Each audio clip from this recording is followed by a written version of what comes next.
美議員。多謝代理主席，我代表公民黨就今日呢一個2011年證券及期貨專業投資者修訂規則嘅決議案發言嘅。主席，首先我想開宗明義表達我其實係非常之理解甘乃威議員點解佢提出今日佢個修訂嘅。其實佢個目的就係將呢一個操守準則，所謂 Code of Conduct，裏邊有關專業投資者嘅一啲經驗嗰一部分將佢係納入去嗰個規則裏邊，成為一個法定嘅要求。咁呢個亦都係變成當然會帶嚟一啲刑事嘅後果嘅。咁佢個目的其實就係堵塞一個所謂叫做有資產冇專業一個可能出現嘅漏洞，因為你銀行裏面有錢就唔係代表你係一定係一個專業嘅投資者。我亦都認識好多朋友，佢本身係專業人士嚟嘅，但係唔係代表佢係投資方面嘅專業人士，佢可能係醫學方面啦、法律方面啦好多方面嘅專業人士，但係佢對於投資可能係真係冇乜經驗。咁不過佢個資產的確係符合即係你而家講緊嘅專業投資者嗰個800萬嗰個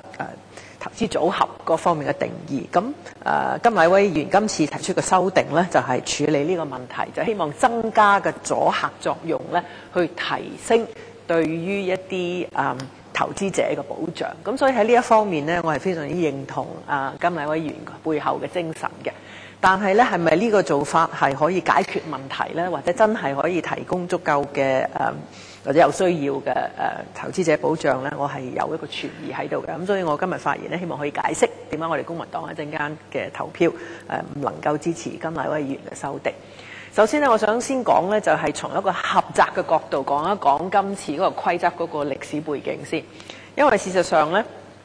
證監就係頭先好多同事發言都提到啦，即係如果佢要做任何嘅修訂佢根據呢一個證券及期貨條例佢做嘅諮詢嘅。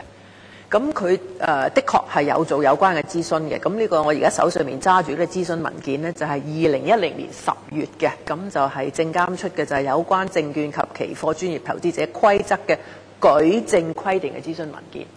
咁佢做完一輪諮詢文件之後跟住佢就做咗嗰個諮詢嘅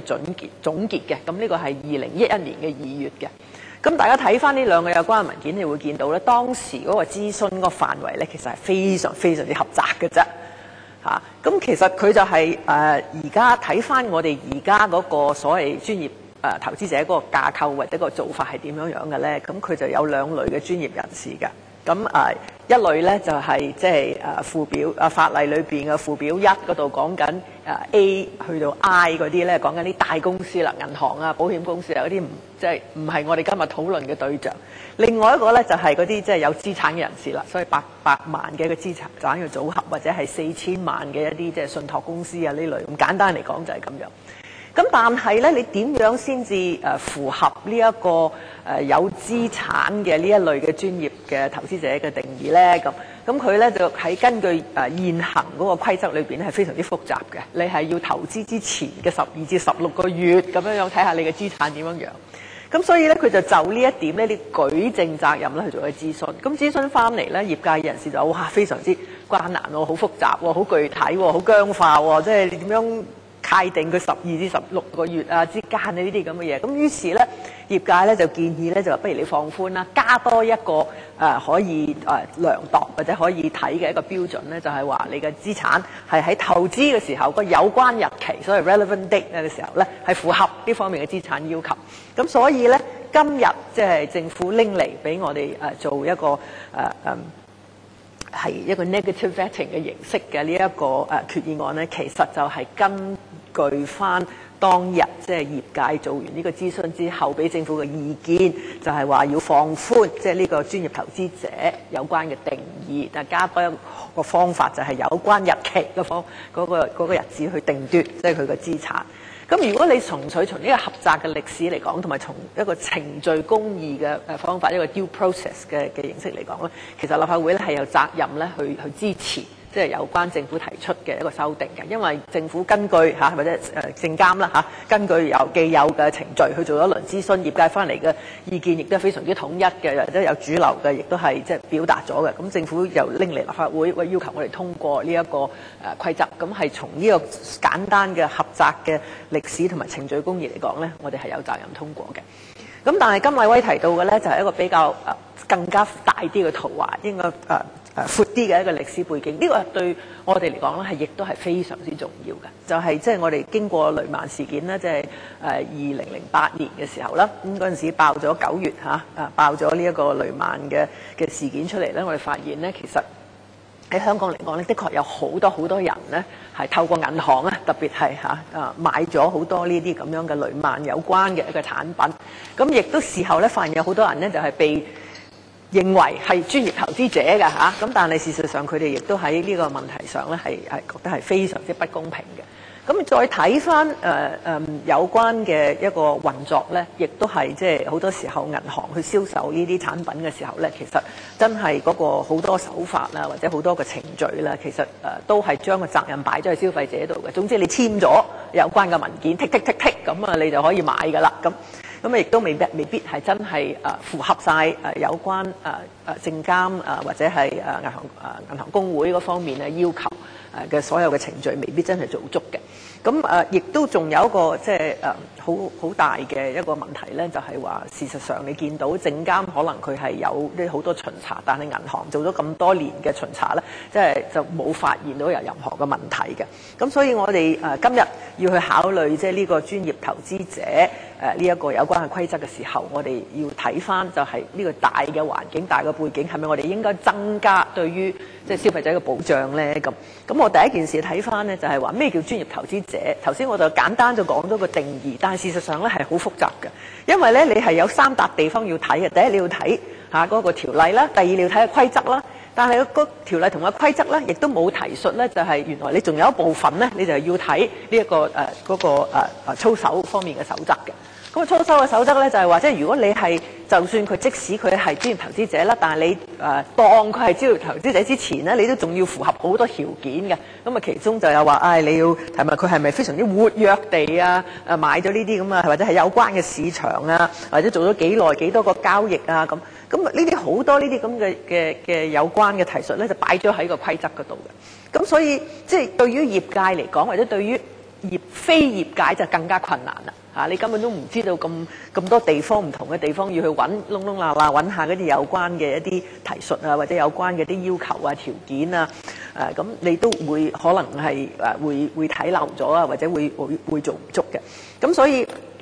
我哋係咪應該即係趁即係政府拎一個咁樣嘅決議案嚟俾我哋嘅時候咧，咁我哋係修訂下佢啊，或者將佢嘅完善化、優化下咧咁樣。咁但係我個問題咧就係，當你係一個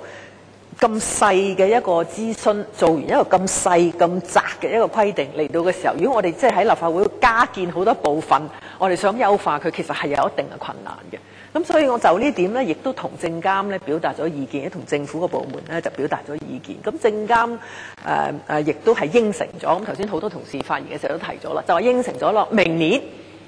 就會做嗰個全面嘅呢一方面嘅諮詢。因為其實我見證監方面 Mr. Elder 啦，佢其實自己佢都坦白承認，佢話而家嘅做法係非常之不理想，非常之不完善。就算業界都覺得喺呢方面嘅運作係有困難嘅。就算佢哋業界想有時界定某啲人係專業投資者咧，覺得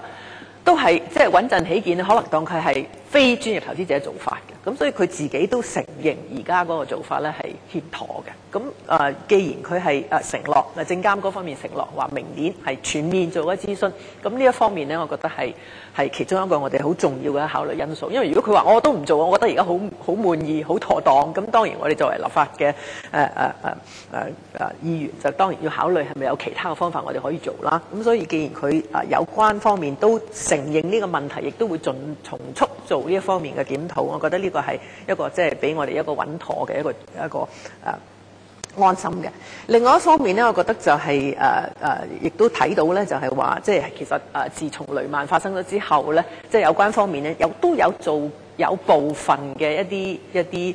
改良嘅，例如我哋見到佢守則方面咧，其實都有一啲改善嘅。見到譬如佢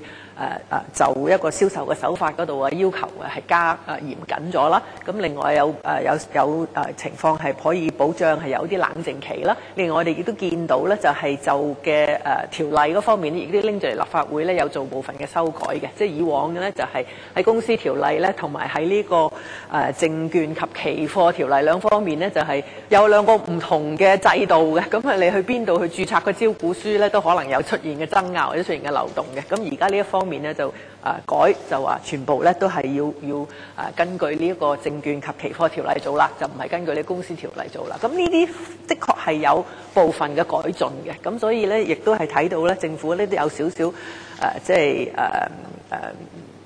想法咧，就係喺呢一方面係逐漸嘅收緊、逐漸嘅改進。咁我亦都相信咧，即係政府咧同埋證監嗰方面咧或者銀行公會方面咧，都會等緊即係立法會雷曼小組嗰個報告。希望咧就睇到個報告之後咧，亦都好多具體嘅建議咧，希望亦都可以喺呢一方面咧係做呢個方面係改善嘅。咁但係我覺得最重要嘅咧，其實保障投資者咧，其實有時好多時候唔係話從一個淨係單從一個法例嗰度去考慮嘅咧，即係啲守則啊、法例啊或者規則啊、附屬法例寫得幾好都好啦，你好多時候咧係要落實執法嘅。其實我哋見到雷曼嘅事件好多時候出現咧，就唔係話個守則裏面冇呢個要求，而係咧即係好多時候運作起上嚟嘅時候咧，當呢啲要求咧，只不過係一啲所謂叫做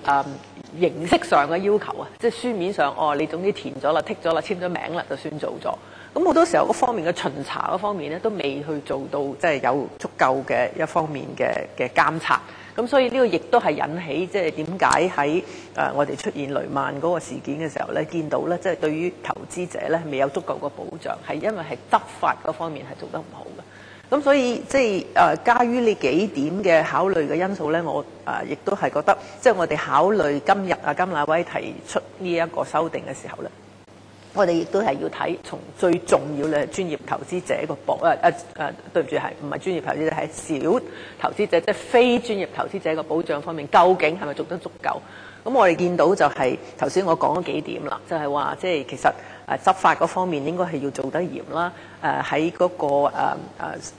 規則寫法嗰方面咧，係呢個證監嗰方面係承諾會做一個諮詢啦。另外咧，亦都有部分方面嘅改善啦。咁所以基於呢幾個考慮咧，我覺得即係未必係從嗰個專業投資從嗰個投資者嘅保障嘅角度考慮咧，就係應該係支持甘乃威議員嗰個修訂嘅。咁另外一個仲有一個好重要嘅因素咧，當然咧就係亦都有好多同事都提到㗎啦，就係話即係根據我哋現行嗰個條例咧，即係特別係呢個證券及期貨條例咧，其實做任何嘅修訂咧，係應該係經過嘅業界嘅一個諮詢嘅。咁今次甘乃威議員提出嗰個修訂咧，係冇做呢一方面嘅諮詢嘅。咁亦都更加比呢樣嘢重要咧，就係佢係牽涉咧係有一個刑事嘅後果嘅，因為你將呢一個有關嘅一個本身係喺守則裏邊嘅啲條文搬咗入去個法例入邊嘅時候咧，咁就會衍生一個情況咧，就係話如果違反咗呢個守則嗰方面嘅一啲要求咧，就會而家變成法定嘅要求之後咧，就如果你違反咗咧，就會有一個刑事嘅後果嘅。咁一般嚟講，我哋睇翻一啲刑事責任嘅一啲條文咧，要求咧係會非常之嚴謹嘅，係比守則嘅要求咧係更加嚴謹好多嘅。咁甘議員嗰個修訂咧係主要嚟講咧係將嗰個守則裏邊啲字眼咧係搬咗落去，即係簡單化地搬咗入去嗰個法例入邊嘅。咁如果你話就咁指甘議員提出嗰個修訂裏邊啲字眼，你覺得佢寬鬆啦，咁或者覺得佢含糊啦，咁當然喺某程度你可以話咁唔緊要，你可以睇翻嗰個守則裏邊嘅原文嚇，因為佢寫得詳細好多嘅，咩叫有關啊，咩叫做活躍啊，咩邊個市場先至係包括喺呢個市場裏邊，你可以話我睇翻個守則，咁我都知道甘議員提出嗰個